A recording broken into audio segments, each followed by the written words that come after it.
I think he's got a pretty good deal here. You know, the speaker said there wouldn't be a dollar for a wall. Well, I guess we're going to have an argument now about what's a wall, but barriers, and that they wanted a cap on detention apprehension. So I think he's done just fine. I hope he'll conclude that because he's got to sign the bill.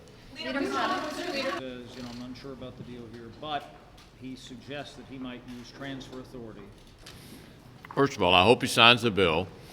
And second, I think he ought to feel free to use whatever tools he can legally use to enhance his effort to secure the border. So no, I would not be troubled by that. Overriding the president's veto if he vetoes the deal? Look, that's what they now have to put it on paper.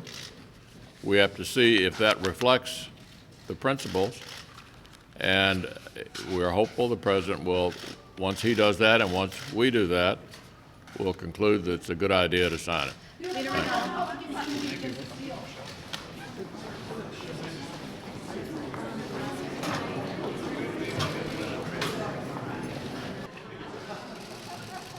Traffic cop. Minority Leader, traffic cop. Now, we have a bipartisan agreement. As in all bipartisan agreements, everybody had to give something. We are urging the president to sign it.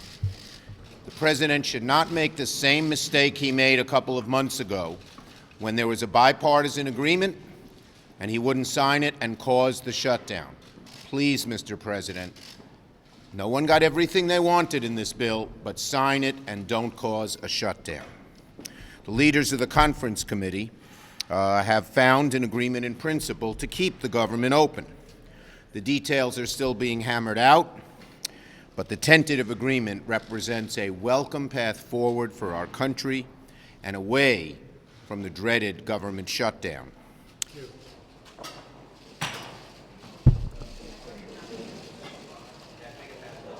Even with this deal, do you think that he will still declare a national emergency? Absolutely. Because it's well short of what he needs.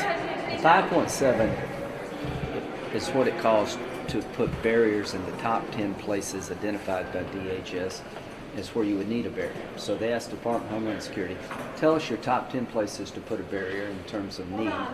It came out to be 5.7 billion. He's hell-bent on getting those top 10 done.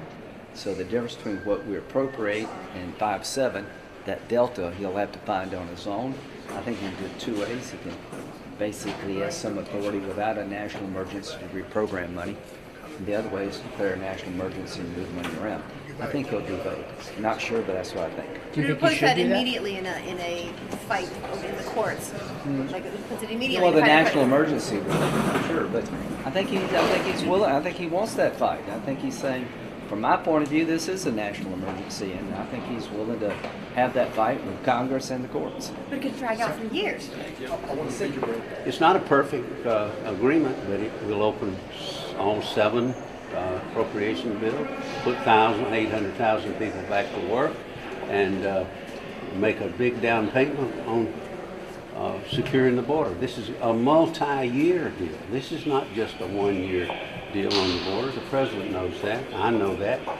If we're going to secure our borders, we're going to have to be committed up here in the Congress and at the White House for multi-years. It's can't happen in a day or a week or a month or 2 years. But this is, I believe, a bigger down payment, and it opens it up. Mr. Thank you. Thanks, Appreciate it.